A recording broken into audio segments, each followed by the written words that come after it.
नमो भगवते वासुदेवाय।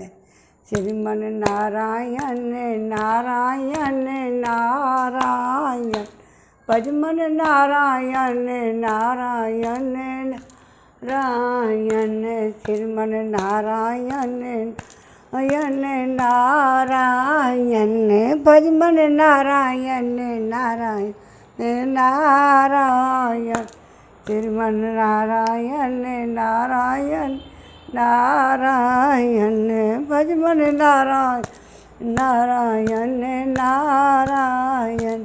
गोविंद मेरो है गोपाल मेरो है, श्री बांके बिहारी नंदलाल मेरो है। बांके बिहारी जय हो तुम्हारी, जय हो तुम्हारी लाला जय हो तुम्हारी। गोविंद मेरो है गोपाल मेरो है। ओम नमो भगवते वासुदेवाय। आज 22वां अध्याय पढ़ेंगे अपन। महाराज पृथु को सनकादिक का उपदेश। श्री मैत्री जी कहते हैं, जिस समय प्रजाजन परम पराक्रमी प्रतिपाल पृथु की इस प्रकार की प्रार्थना कर रहे थे, उसी समय वहाँ सूर्य के समान तेजस्वी 4 मुनीश्वर आए। राजा और उनके अनुचरों ने देखा कि तथा पहचान लिया कि वे सिद्धेश्वर अपनी दिव्य कांति से संपूर्ण लोगों को पाप निर्मुक्त करते हुए आकाश से उतर कर आ रहे हैं। राजा के प्राण सनकादिकों का दर्शन करते ही जैसे विषयी जीव विषयों की ओर दौड़ता है और उनकी ओर चल पड़े, मानो उन्हें रोकने के लिए ही वे अपने सदस्यों और अनुयायियों के साथ एकाएक उठकर खड़े हो गए। जब वे मुनिगण अर्थ स्वीकार कर आसन पर विराजमान हो गए, तब शिष्टाग्रणी पृथु ने उनके गौरव से प्रभावित हो विनयवश गर्दन झुकाए हुए उनकी विधिवत पूजा की। फिर उनके चरणों को अपने सिर के बालों पर छिड़का। चरणोदक को अपने सिर के बालों पर छिड़का। इस प्रकार शिष्ट जनोचित आचार का आदर तथा पालन करके उन्होंने यही दिखाया कि सभी सत्पुरुषों को ऐसा व्यवहार करना चाहिए। सनकादिक मुनीश्वर भगवान शंकर के भी अग्रज हैं। सोने के सिंहासन पर वे ऐसे सुशोभित हुए जैसे अपने अपने स्थानों पर अग्नि देवता। महाराज पृथु ने बड़ी श्रद्धा और संयम के साथ प्रेम पूर्वक उनसे कहा। पृथु जी ने कहा, हे मंगल मूर्ति मुनीश्वरों, आपके दर्शन तो योगियों को भी दुर्लभ हैं। मुझसे ऐसा क्या पुण्य बना है जिससे स्वतः ही आपका दर्शन प्राप्त हुआ है। जिस पर ब्राह्मण अथवा अनुचरों के सहित श्री शंकर जी या विष्णु भगवान प्रसन्न हो, उसके लिए यही लोक परलोक कौन सी वस्तु दुर्लभ है। इस दृश्य प्रपंच के कारण महत्वादि यद्यपि सर्वगत हैं, तो भी वे सर्व साक्षी आत्मा को नहीं देख सकते। इसी प्रकार यद्यपि आप समस्त लोगों में विचरते रहते हैं, तो भी अन्य अधिकारी लोग आपको देख नहीं पाते।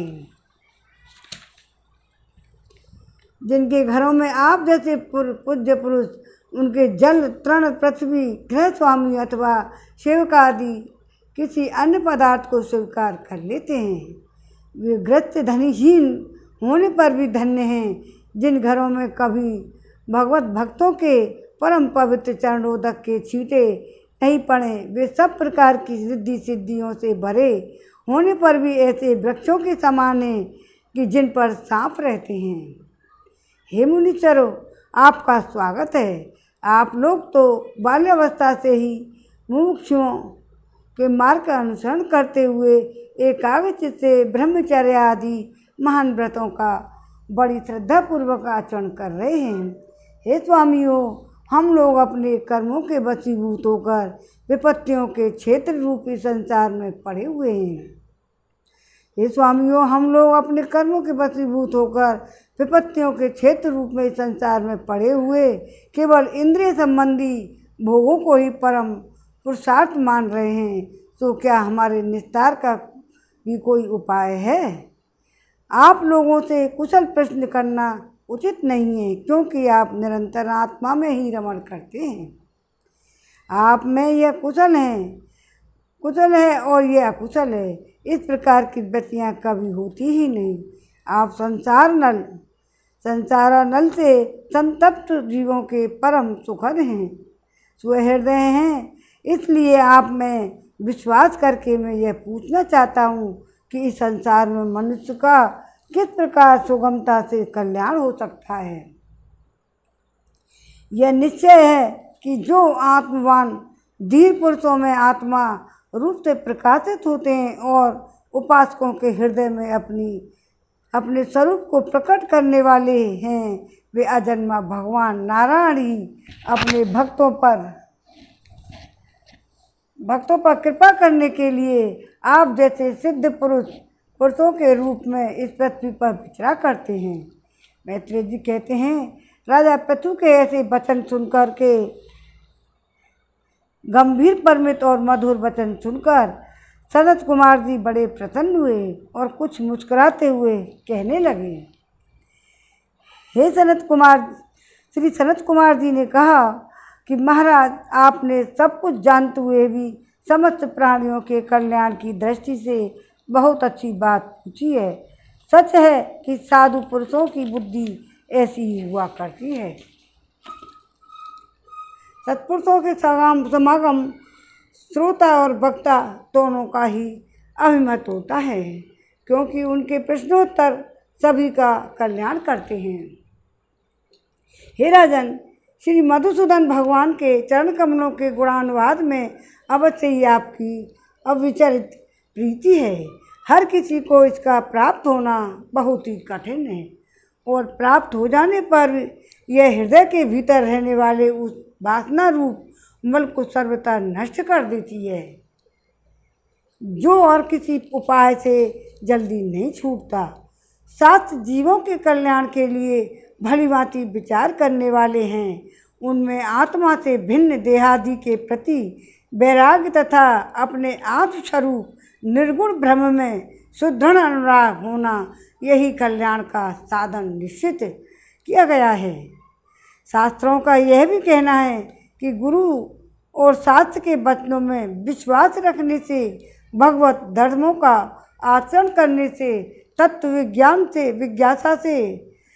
जिज्ञासा से, ज्ञान योग की निष्ठा से, योगेश्वर श्री हरि की उपासना से, नित्य प्रति पुण्य कीर्ति, श्री भगवान की पावन कथाओं को सुनने से, जो लोग धन और इंद्रियों के भोगों में ही रत रहें, उनकी गोष्ठी में प्रेम न रखने से, उन्हें प्रिय लगने वाले पदार्थों का आसक्तिपूर्वक संग्रह न करने से, श्री भगवत गुण अमृत का ही पान करने के सिवा अन्य से समय में आत्मा में ही संतुष्ट रहते हैं। एकांत सेवन में प्रेम रखने से, किसी भी जीव को कष्ट न देने से, निवृत्ति निष्ठा से, आत्महित का अनुसंधान करते रहने से, श्री हरि पवित्र चरित्र रूप श्रेष्ठ अमृत का आस्वादन करने से, निष्काम भाव से यम नियमों का पालन करने से, कभी किसी की निंदा न करने से, योगक्षेम के लिए प्रयत्न न करने से, शीतोष्ण द्वंद्वों को सहन करने से, भक्तजनों के कानों को सुख देने वाले श्री हरि के गुणों का बार बार वर्णन करने से और बढ़ाते हुए भक्तिभाव से मनुष्य का कार्य कारण रूप संपूर्ण जड़ प्रपंच से वैराग हो जाता है और आत्मस्वरूप निर्गुण परम ब्रह्म में अनायासी उनकी प्रीति हो जाती है। परम ब्रह्म में सुदृढ़ प्रीति हो जाने पर पुरुष सद्गुरु की शरण लेता है।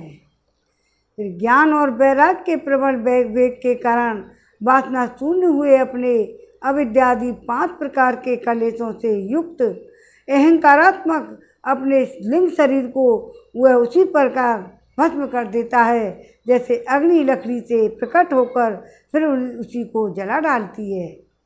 इस प्रकार लिंग देह का नाश हो जाने पर वह उसके कर्तव्य आदि सभी गुणों से मुक्त हो जाता है। फिर तो जैसे स्वप्नावस्था में तरह तरह के पदार्थ देखने पर भी उसे जग में पड़ने वाले उनमें से कोई चीज़ दिखाई नहीं देती, उसी प्रकार वह पुरुष शरीर के बाहर दिखाई देने वाले घट घटादि, घट पटादि और भीतर अनुभव होने वाले सुख दुखादि को भी नहीं देखता। इस स्थिति के प्राप्त होने पर पहले ही पदार्थ या जीवात्मा परमात्मा के बीच में रहकर उनका भेद कर रहे थे। जब तक अंतःकरण उपाधि रहती है तभी तक पुरुष को जीवात्मा और इंद्रियों के विषय और इन दोनों का संबंध कराने वाले अहंकार का अनुभव होता है। जब तक अंतःकरण रूप उपाधि रहती है तभी तक पुरुष को जीवात्मा और इंद्रियों के विषय और इन दोनों का संबंध कराने वाले अहंकार का अनुभव होता है। इसके बाद नहीं। बाह्य जगत में भी देखा जाता है कि जल, दर्पण आदि निमित्तों के रहने पर ही अपने बिंब और प्रतिबिंब भेद दिखाई देता है, अन्य समय कहाँ नहीं। जो लोग विषय चिंतन में लगे रहते हैं उनकी इंद्रियां विषयों में फंस जाती हैं तथा मन को भी उन्हीं को ओर खींच लेती जाती हैं। फिर तो जैसे ही जलाशय के तीर पर उगे हुए कुश आदि अपनी जड़ों से उसका जल खींचते रहते हैं, उसी प्रकार इंद्रिया शक्त मन बुद्धि को विचार शक्ति को क्रम से हर लेता है। विचार शक्ति के नष्ट हो जाने पर पूर्वापर की स्मृति जाती रहती है और स्मृति का नाश हो जाने पर ज्ञान नहीं रहता।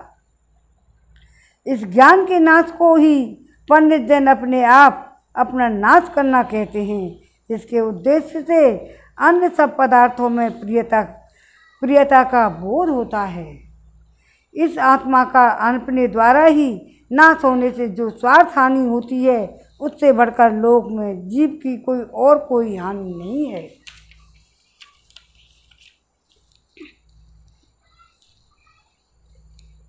धन और इंद्रियों के विषयों का नितांत और चिंतन करना मनुष्य के सभी पदार्थों का नाश करने वाला है, क्योंकि इनकी चिंता से वह विज्ञान से भ्रष्ट होकर वृक्ष आदि स्थावर योनियों में जन्म पाता है। इसलिए जैसे अज्ञान अंधकार से पार होने की इच्छा हो, उस पुरुष को विषय में आसक्ति कभी नहीं करनी चाहिए, क्योंकि यह धर्म, अर्थ, काम और मोक्ष की प्राप्ति में बड़ा ही बाधक है। धन इन चार पुरुषार्थों में भी सबसे श्रेष्ठ मोक्ष ही माना गया जाता है, क्योंकि अन्य तीन पुरुषार्थों में सर्वदा काल का भय लगा रहता है। प्रकृति में गुण क्षोभ होने के बाद जितने भी उत्तम और अधम भाव आदि प्रकट होते हैं, वह उनमें कुशल से यह हो सके ऐसा कोई भी नहीं है। क्या है? प्रकृति में गुण क्षोभ होने के बाद जितने भी उत्तम और अधम भाव पदार्थ प्रकट हुए हैं, उनमें कुशल से रह सके ऐसा कोई भी नहीं है। काल भगवान उन सभी के कुशलों को कुचलते रहते हैं। अतः राजन, जो भगवान देह, इंद्रिय, प्राण और बुद्धि, अहंकार से आकृत सभी स्थावर जंगम प्राणियों के हृदय में शिव के नियामक अंतर्यामी आत्मा रूप से सर्वत्र साक्षात प्रकाशित हो रहे हैं, उन्हें तुम वह मैं हूँ मैं ये ऐसा ही जानो। जिस प्रकार माला का ज्ञान हो जाने पर उसमें सर्व बुद्धि नहीं रहती, उसी प्रकार विवेक होने पर जिसका कहीं पता नहीं लगता, ऐसा वह माया में प्रपंच जिसमें कार्य कारण रूप से प्रतीत हो रहा है, जो स्वयं कर्म फल कलुषित प्रकृति से परे है, उस नित्य मुक्त निर्मल और ज्ञान स्वरूप परमात्मा को मैं प्राप्त हो रहा हूँ। संत महात्मा जिनके चरण कमलों के अंगुल दल की छिटकती हुई छटा का स्मरण करके अहंकार रूप हृदय ग्रंथि को जो कर्मों से गठित है इस प्रकार छिन्न भिन्न कर डालता है कि समस्त इंद्रियों का प्रत्याहार करके अपने अंतःकरण को निर्विषय करने वाले सन्यासी भी वैसा नहीं कर पाते। तुम उन सर्वत्र भगवान वासुदेव का भजन करो। जो लोग मन और इंद्रियों रूप मग्नों से भरे हुए इस संसार सागर को योगादि दुष्कर साधनों को से पार करना चाहते हैं उनका उस पार पहुंचना कठिन ही है, क्योंकि उन्हें कर्णधार रूप श्री हरि का आश्रय नहीं है। अतः तुम तो भगवान के आराध्य चरण कमलों को नौका बनाकर अनायासी इस दुस्तर समुद्र को पार कर लो। मैत्री जी कहते हैं, हे विदुर जी, ब्रह्मा जी के इस पुत्र आत्मज्ञानी सनत कुमार जी से इस प्रकार के आत्म तत्व का उपदेश पाकर महाराज पृथु ने उनकी बहुत प्रशंसा करते हुए कहा। राजा पृथु ने कहा, भगवान दीनदयाल श्री हरि ने मुझ पर पहले कृपा की थी, उसी को पूर्ण करने के लिए आप लोग पधारे हैं। श्रीमन नारायण नारायण नारायण भजमन नारायण नारायण नारायण श्रीमन नारायण नारायण नारायण भजमन नारायण नारायण नारायण। आप लोग बड़े ही दयालु हैं। जिस कार्य के लिए आप लोग पधारे थे उसे आप लोगों ने अच्छी तरह संपन्न कर दिया। अब इसके बदले में मैं आप लोगों को क्या दूँ? मेरे पास तो शरीर और इसके साथ जो कुछ है वह सब महापुरुषों का ही प्रसाद है। हे ब्राह्मण, प्राण, स्त्री, पुत्र, सब प्रकार की सामग्रियों से भरा हुआ भवन, राज, सेना, पृथ्वी और कोष, यह सब कुछ आप ही लोगों का है। अतः आपके ही श्री चरणों में मैं अर्पित है। वास्तव में तो सेनापतित्व, राज्य, दंड विधान और संपूर्ण लोगों के शासन का अधिकार वेद शास्त्रों के ज्ञाता ब्राह्मणों को ही है। ब्राह्मण अपना ही खाता है, अपना ही पहनता है और अपनी ही वस्तु दान देता है। दूसरे क्षत्रिय आदि तो उसकी कृपा से अन्न खाने को पाते हैं। आप लोग वेद के पारगामी हैं। आपने आध्यात्म तत्व का विचार करके निश्चित रूप से समझा दिया है। यह भगवान के प्रति इस प्रकार की अभेद भक्ति ही उनकी उपलब्धि का प्रधान साधन है। आप लोग परम कृपालु हैं, अतः आप इस दीनों द्वार रूप कर्म से ही सर्वदा संतुष्ट रहें। आपके इस उपकार का बदला कोई क्या दे सकता है? उसके लिए प्रयत्न करना भी अपनी हंसी कराना ही है।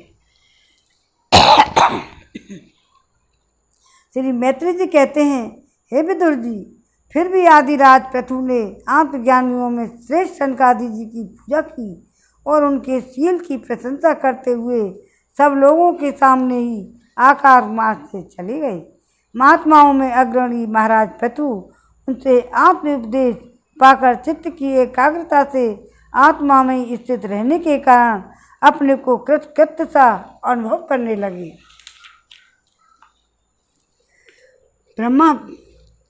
वे ब्रह्मार्पण बुद्धि से समय, स्थान और शक्ति, त्याग, न्याय और धन के अनुसार सभी कर्म करते थे। इस प्रकार एकाग्र चित्त से समस्त कर्मों का फल परमात्मा को अर्पण करके आत्मा को कर्मों का साक्षी एवं प्रकृति से अतीत देखने के कारण विसर्गता निर्लिप्त रहे।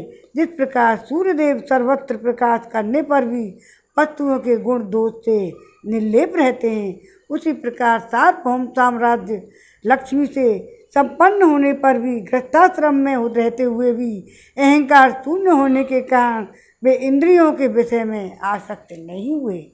राजा पृथु इस प्रकार आत्मनिष्ठा में स्थित होकर सभी कर्तव्य कर्मों का यथोचित रीति से अनुष्ठान करते हुए, सही है, ने अपनी भार्या अर्थी के अर्ची के गर्भ से अपने अनुरूप 5 पुत्र उत्पन्न हुए। उनके नाम विजतास, धूम्रकेश, हैरियट, द्रमण और वृक्र थे। महाराज पृथु भगवान के अंश थे। वे समय समय पर जब जब आवश्यक होता था जगत के प्राणियों की रक्षा के लिए अकेले ही समस्त लोकपालों के गुण धारण कर लिया करते थे। अपने उदार मन, प्रिय और हितकर वचन, मनोहर मूर्ति, सौम्य गुणों द्वारा प्रजा का रंजन करते रहने से दूसरे चंद्रमा के समान उनका राजा यह नाम सार्थक हुआ। सूर्य जिस प्रकार गर्मी में पृथ्वी का जल खींचकर वर्षकाल में उन्हें पुनः पृथ्वी पर बरस देता है तथा अपनी किरणों से सबको ताप पहुंचाता है, उसी प्रकार कर रूप से प्रजा का धन लेकर उसे दुष्काल आदि के समय मुक्त हस्त से प्रजा के हित में लगा देते थे तथा सब पर अपना प्रभाव जमाए रखते थे। वे तेज में अग्नि के समान तुधर्ष, इंद्र के समान अजय, पृथ्वी के समान क्षमाशील और स्वर्ग के समान मनुष्यों की समस्त कामनाएं पूर्ण करने वाले थे। समय समय पर प्रजाजनों को तृप्त करने के लिए वे मेघ के समान उनकी अभिष्ट अर्थों को खुले हाथ से लुटाते थे। वे समुद्र के समान गंभीर और पर्वतराज सुमेर के समान धैर्यवान भी थे। महाराज पृथु दुष्टों के दमन करने में यमराज के समान, आश्चर्यपूर्ण वस्तुओं के संग्रह में हिमाचल के समान, कोष की समृद्धि करने में कुबेर के समान और धन को छिपाने में वरुण के समान थे। शारीरिक बल, इंद्रियों के पटुता, पराक्रम में सर्वत्र गतिशील वायु के समान, तेज की असह्यता में भगवान शंकर के समान थे। सौंदर्य में कामदेव के समान, उत्साह में सिंह के समान, वात्सल्य में मनु के समान और मनुष्यों के आधिपत्य में सर्वसमर्थ ब्रह्मा जी के समान थे। ब्रह्म विचार में बृहस्पति, इंद्रिय जय में साक्षात श्री हरि तथा गौ ब्राह्मण, गुरुजन एवं भगवत भक्तों की भक्ति, लज्जा, विनय, शील एवं परोपकार आदि गुणों में अपने ही समान अनुपम थे। लोग त्रिलोकी में सर्वत्र उच्च स्वर से उनकी कीर्ति का गान किया करते थे। इससे वे स्त्रियों तक के कानों में वैसे ही प्रवेश पाए हुए थे जैसे सत्पुरुषों के हृदय में श्री राम। 22वां अध्याय यहीं पर समाप्त होता है। अब 23वां अध्याय शुरू। राजा पृथु की तपस्या और परलोक गमन। 23वां अध्याय। श्रीमन नारायण नारायण नारायण, भजमन नारायण नारायण नारायण। गोपाल मेरो है, गोविंद मेरो है, कृपा के बिहारी नंदलाल मेरो है। जय हो भक्त वत्सल भगवान विष्णु भगवान की जय। राजा पृथु की तपस्या और परलोक गमन। श्री मैत्री जी कहते हैं, इस प्रकार महामनुषी प्रजापति पृथु के स्वमेव अन्नादि तथा पूर्वग्रामादि सर्ग की व्यवस्था करके स्थावर जंगम सभी की आजीविका का सुविधा कर दिया तथा साधु जनोचित धर्मों का भी खूब पालन किया। मेरी अवस्था कुछ ढल गई है और जिसके लिए मैंने इस लोक में जन्म लिया था उस प्रजा रक्षण रूप ईश्वर आज्ञा का पालन भी हो चुका है। अतः अब मुझे अंतिम पुरुषार्थ मोक्ष के लिए प्रयत्न करना चाहिए। अब मुझे अंतिम पुरुषार्थ मोक्ष के लिए प्रयत्न करना चाहिए। यह सोचकर उन्होंने अपने ब्रह में रोती हुई अपनी पुत्री रूपा पृथ्वी का बाहर पुत्रों को सौंप दिया और सारी प्रजा को विलखती छोड़कर वे अपनी पत्नी सहित अकेले ही तपोवन में चल दिए। वहाँ भी वानप्रस्थ आश्रम के अनुसार उसी प्रकार कठोर तपस्या में लग गए जैसे पहले गृहस्थाश्रम में अखंड पूर्वक पृथ्वी को विजय करने में लगे थे।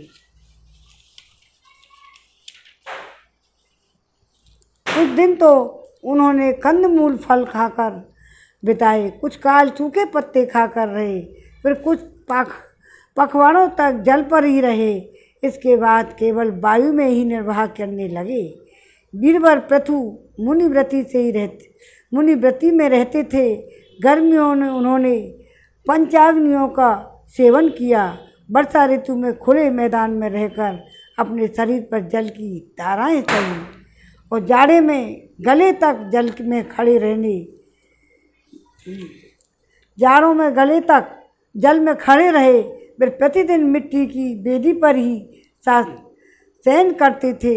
उन्होंने शीतोष्ण आदि सब प्रकार के द्वंद्वों को सहा और वाणी और मन का संयम करके ब्रह्मचर्य का पालन करते हुए प्राणों को अपने अधीन कर लिया। इस प्रकार श्री कृष्ण की आराधना करने के लिए उन्होंने उत्तम तप किया। इस क्रम से उनकी तपस्या बहुत पुष्ट हो गई। उनके प्रभाव से कर्म फल नष्ट हो जाने के कारण उनकी चित्त सर्वथा शुद्ध हो गया। और क्या, प्राणायामों के द्वारा मन और इंद्रियों के निरुद्ध हो जाने से उनका वासना जनित बंधन भी कट गया। इस क्रम से उनकी तपस्या बहुत पुष्ट हो गई और उसके प्रभाव से कर्म मल नष्ट हो जाने के कारण उनका चित्त सर्वथा शुद्ध हो गया और प्राणायाम के द्वारा मन और इंद्रियों के निरुद्ध हो जाने से उनका वासना जनित बंधन भी कट गया। तब भगवान सनत कुमार जी ने उन्हें जिस परमोत्कृष्ट आध्यात्म योग की शिक्षा दी थी, उसी के अनुसार राजा पृथु पुरुषोत्तम श्री हरि की आराधना करने लगे। इस तरह भगवत परायण होकर श्रद्धापूर्वक सदाचार पालन करते हुए निरंतर साधना करने से परम ब्रह्म परमात्मा में उनकी अनन्य भक्ति हो गई। इस प्रकार भगवत पासना से अंतःकरण शुद्ध सात्विक हो जाने पर निरंतर भगवत चिंतन में के प्रभाव से प्राप्त हुई इस अनन्य भक्ति से उन्हें वैराग्य सहित ज्ञान की प्राप्ति हुई। और फिर उस तीव्र उन ज्ञान के द्वारा उन्होंने जीव के उपाधि भूत अहंकार को नष्ट कर दिया, जो सब प्रकार के संशय विपर्य का आश्रय है। इसके पश्चात देहात्म बुद्धि की निवृत्ति और परमात्मा स्वरूप श्री कृष्ण की अनुभूति होने पर अन्य सब प्रकार की सिद्धि आदि से उदासीन हो जाने के कारण उन्होंने उस तत्व ज्ञान के लिए भी प्रयत्न करना छोड़ दिया, जिसकी सहायता से पहले अपने जीव कोश का नाश किया था। क्योंकि जब तक साधक को योग मार्ग के द्वारा श्री कृष्ण कथा अमृत में अनुराग नहीं होता, तब तक केवल योग साधना से उसका मोह जनित प्रमाद दूर नहीं होता, भ्रम नहीं मिटता। फिर जब अंतकाल उपस्थित हुआ तो वीरवर पृथु ने अपने चित्त को दृढ़तापूर्वक परमात्मा में स्थिर कर दिया और ब्रह्म भाव में स्थित हो अपने शरीर को त्याग दिया। श्रीमन नारायण नारायण नारायण, भजमन नारायण नारायण नारायण, गोविंद मेरो है गोपाल मेरो है, कृपा के बिहारी नंदलाल मेरो है। हरे कृष्ण वो हरे मुरारी, हे नाथ नारायण वासुदेवा, श्रीमन नारायण नारायण नारायण, भजमन नारायण नारायण नारायण। फिर जब अंतकाल उपस्थित हुआ तो वीरवर पृथु ने अपने चित्त को दृढ़तापूर्वक परमात्मा में स्थिर कर दिया, ब्रह्म भाव में स्थित हो अपना शरीर को त्याग दिया। उन्होंने एड़ी से गुदा तक के द्वार को रोककर प्राणवायु को धीरे धीरे से मूलाधार से ऊपर की ओर उठाते हुए उसे क्रम से नाभि, हृदय, पक्षस्थल, कंठ और मस्तक में स्थित किया। फिर उसे ऊपर की ओर ले जाते हुए क्रम से ब्रह्मांड में स्थिर किया। अब उन्हें किसी प्रकार का सांसारिक भोगों की लालसा नहीं रही। ये आपको दोबारा बता रहे हैं कि उन्होंने अपनी प्राणवायु को अब किस प्रकार से अपने आप को रोका और कैसे अपने परम धाम को गए, शरीर को त्यागा। उन्होंने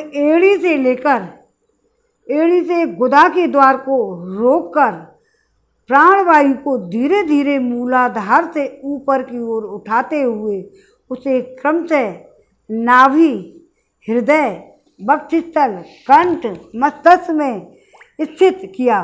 फिर उसे ऊपर की ओर ले जाते हुए क्रमशः ब्रह्मानंद में स्थिर किया। अब उन्हें किसी प्रकार का सांसारिक भोगों की लालसा नहीं रही। फिर यथास्थान विभाग करके प्राणवायु को समष्टि वायु में, पार्थिव शरीर को पृथ्वी में और शरीर के तेज को समष्टि तेज में लीन कर दिया। हृदयाकाश आदि देहावच्छिन्न आकाश को महाकाश में और शरीरगत रुद्रादि जलीय अंश को समष्टि में और जल में लीन किया। इसी प्रकार फिर पृथ्वी को जल में और जल को तेज में, तेज को वायु में और वायु को आकाश में लीन किया। इसी प्रकार फिर पृथ्वी को जल में और जल को तेज में, तेज को वायु में और वायु को आकाश में लीन कर दिया। तदंतर मन को सविकल्प ज्ञान में जिनके अधीन रहता है, वह रहता है उन इंद्रियों में। इंद्रियों को उनके कारण रूप तंत्र मात्राओं में, सूक्ष्म भूतों तंत्राओं के कारण अहंकार के द्वारा आकाश इंद्रिय तंत्र मात्राओं को उसी अहंकार में लीन कर लिया और अहंकार को महत्व में लीन किया। फिर संपूर्ण गुणों की अभिव्यक्ति करने वाले उस महत्व को मायापादिक जीव में स्थित किया। तदंतर उस माया रूप जीव की उपाधि को भी उन्होंने ज्ञान और वैराग्य के प्रभाव से अपने शुद्ध ब्रह्म स्वरूप में स्थित होकर त्याग दिया। जय श्री हरि भगवान की जय। महाराज पृथु की पत्नी महारानी अर्ची भी उनके साथ वन को गई थी। वे बड़ी सकुमारी थी, पैरों से भूमि का स्पर्श करने योग्य भी नहीं थी। फिर भी उन्होंने अपने स्वामी के व्रत और नियम आदि का पालन करते हुए उनकी खूब सेवा की। अनुव्रति के अनुसार कंदमूल आदि से निर्वाह किया। इससे यद्यपि वे बहुत दुर्बल हो गई थी, तो भी प्रियतम के कारण कर स्पर्श से सम्मानित होकर उसी में आनंद मानने के कारण उन्हें किसी प्रकार का कष्ट नहीं होता था। अब पृथ्वी के स्वामी अपने प्रियतम महाराज पृथु को देह को जीवन की चेतना आदि सभी धर्मों से रहित देख उस सती ने कुछ देर विलाप किया। फिर पर्वत के ऊपर चिता बनाकर उसे उस चिता पर रख दिया। अब क्या किया उन्होंने? पृथ्वी के स्वामी अपने प्रियतम महाराज पृथु की देह को जीवन की चेतना आदि सभी धर्मों से रहित देखकर उस सती ने कुछ देर तो विलाप किया। फिर पर्वत के ऊपर चिता बनाकर उसे उस चिता पर रख दिया। इसके बाद उस समय के सारे कृत्य कर नदी के जल में स्नान किया और अपने परम पराक्रमी पति को जलांजलि दे आकाश स्थित देवताओं की वंदना की। 3 बार चिता को परिक्रमा कर पतिदेव के चरणों का ध्यान करती हुई अग्नि में प्रवेश कर गईं। परम साध्वी अर्ची को इस प्रकार अपने पति के वीरवर पृथु का अनुगमन करते देख सहस्त्रों वरदायिनी देवियों ने अपने अपने पतियों के साथ उनकी स्तुति की। वहाँ देवताओं के बाजे बजने लगे। उस समय उस मदनाचल के शिखर पर वे देवांगनाएं पुष्पों की वर्षा करती हुई आपस में इस प्रकार कहने लगी। देवियों ने कहा, अहो स्त्री धन्य है, अहो यह स्त्री धन्य है। इसने अपने पति राजेश्वर की पृथु की मन वाणी, अहो यह स्त्री अनन्य स्त्री धन्य है। इसने अपने पति राजेश्वर पृथु की मन वाणी शरीर से ठीक उसी प्रकार सेवा की है जैसे श्री लक्ष्मी जी यज्ञेश्वर भगवान विष्णु की करती हैं। अवश्य ही अपने अचिंत्य कर्म के प्रभाव से यह सती हमें भी लांघकर अपने पति के साथ उच्चतर लोकों को ही जा रही हैं। इस लोक में कुछ ही दिनों तक जीवन होने पर भी जो लोग भगवान के परम पद की प्राप्ति कराने वाला आत्मज्ञान प्राप्त कर लेते हैं, उनके लिए संसार में कौन पदार्थ दुर्लभ है। अतः जो पुरुष बड़ी कठिनता से भूलोक में मोक्ष का साधन स्वरूप मनुष्य शरीर पाकर विषयों में आसक्त रहता है, यह निश्चय ही आत्मघाती है। हाय हाय, वह ठगा गया है। श्री मैत्री जी कहते हैं, हे विदुर जी, जिस समय देवांगना इस प्रकार स्तुति कर रही थी, भगवान के जिस धाम परम धाम को आत्मज्ञानियों में श्रेष्ठ भगवत प्राण महाराज पृथु गए, महारानी अर्ची भी उसी पति लोक को गई। परम भागवत पृथु जी ऐसे ही प्रभावशाली थे, उनके चरित्र बड़े उदार हैं। मैंने तुम्हारे सामने उन सब का वर्णन किया है। जो पुरुष इस परम पवित्र चरित्र को श्रद्धापूर्वक निष्काम भाव से एकाग्र चित्त से पढ़ता है और सुनता है अथवा सुनाता है, वह भी महाराज पृथु के पद भगवान के परम धाम को प्राप्त होता है।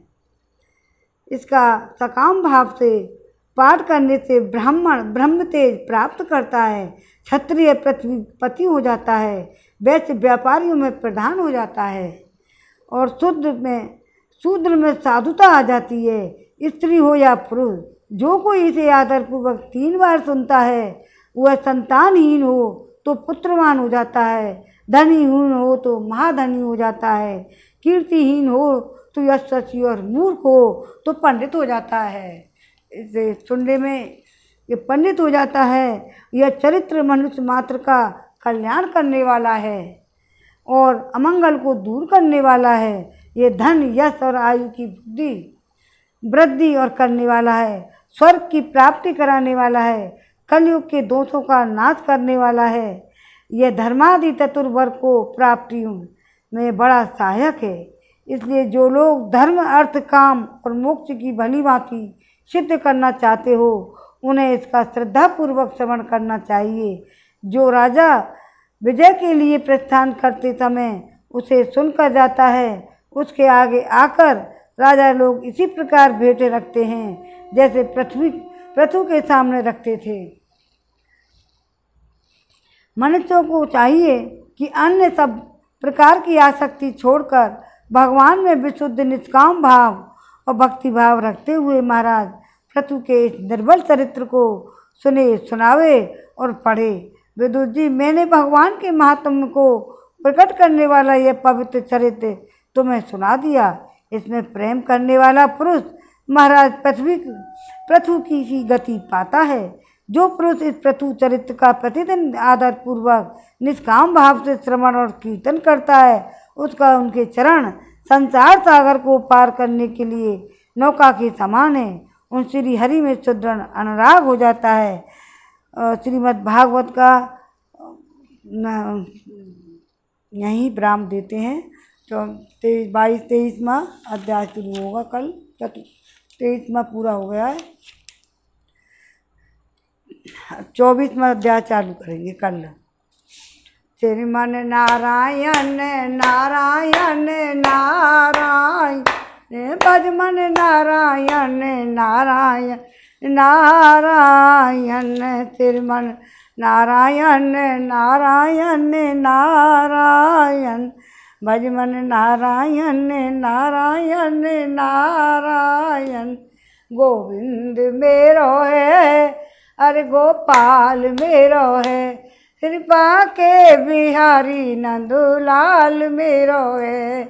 बांके बिहारी जय हो तुम्हारी, जय हो तुम्हारी लाला, जय हो तुम्हारी।